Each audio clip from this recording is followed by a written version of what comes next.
ओम नमः शिवाय। जय शिव शंभु। आप सभी को शुक्ल प्रदोष व्रत की हार्दिक शुभकामनाएं। आज की इस वीडियो में हम सुनेंगे आषाढ़ शुक्ल पक्ष प्रदोष व्रत कथा। तो प्रेम से बोलिए उमा महेश्वराय नमः। अगर आपको हमारी जानकारी अच्छी लगे तो इस वीडियो को लाइक करके कमेंट बॉक्स में ओम नमः शिवाय अवश्य लिखें। आपका लाइक और कमेंट हमारे लिए बहुत महत्वपूर्ण है। सनातन धर्म में भगवान शिव की उपासना को बहुत ही महत्वपूर्ण माना जाता है। धार्मिक मान्यताओं के अनुसार भगवान शिव की उपासना करने से कई कष्ट दूर हो जाते हैं। देवादिदेव महादेव की उपासना के लिए प्रदोष व्रत बहुत ही महत्वपूर्ण माना जाता है। प्रत्येक माह के शुक्ल पक्ष और कृष्ण पक्ष की त्रयोदशी तिथि के दिन प्रदोष व्रत रखा जाता है। प्रदोष व्रत के दिन भगवान शिव की उपासना प्रदोष काल में की जाती है। धर्म शास्त्रों में बताया गया है कि शुक्र प्रदोष व्रत के दिन भगवान शिव की विधिवत उपासना करने से जीवन की सारी बाधाएं दूर हो जाती है, बिगड़े हुए कार्य सुधरने लगते हैं। इस विशेष दिन पर रुद्राभिषेक करने का विशेष महत्व होता है। मान्यता है कि प्रदोष व्रत के दिन भगवान शिव पर जल अर्पित करने से कई प्रकार के रोग दोष और समस्याएं दूर हो जाती है और जीवन में सुख समृद्धि का आगमन होता है। साथ ही इस दिन व्रत का पालन करने से आत्मविश्वास और मानसिक शांति प्राप्ति होती है। साथ ही इससे देवादिदेव महादेव अपने भक्तों से जल्द ही प्रसन्न होते हैं।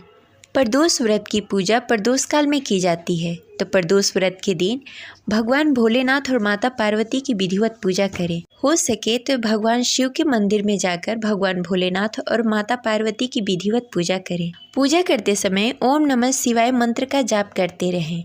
भगवान भोलेनाथ को प्रसन्न करने के लिए गंगा जल से अभिषेक करें। भगवान शिव इससे जल्द ही प्रसन्न हो जाते हैं।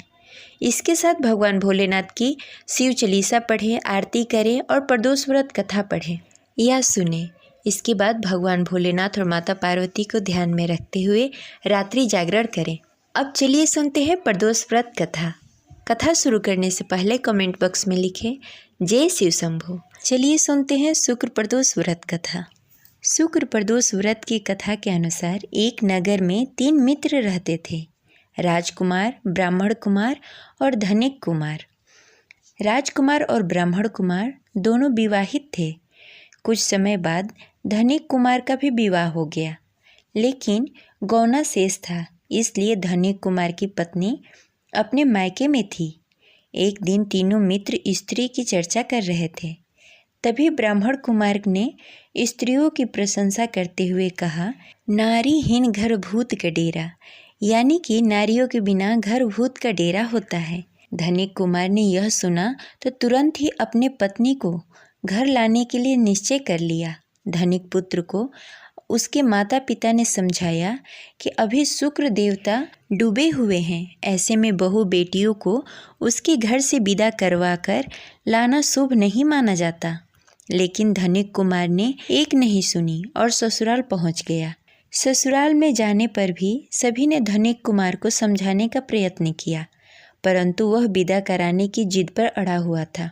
धनिक पुत्र के हठ के कारण कन्या के माता पिता को विदाई करनी पड़ी। विदाई कराने के पश्चात पति पत्नी शहर से निकले ही थे कि बैलगाड़ी का पहिया निकल गया और बैल की टांग टूट गई। दोनों को चोट लगी, लेकिन फिर भी वह चलते रहे। अभी कुछ ही दूर पहुँचे थे कि उन्हें रास्ते में डाकू मिल गए। डाकुओं ने उनका सारा सामान लूट लिया। जैसे ही दोनों घर पहुँचे, धनिक पुत्र को सांप ने डस लिया।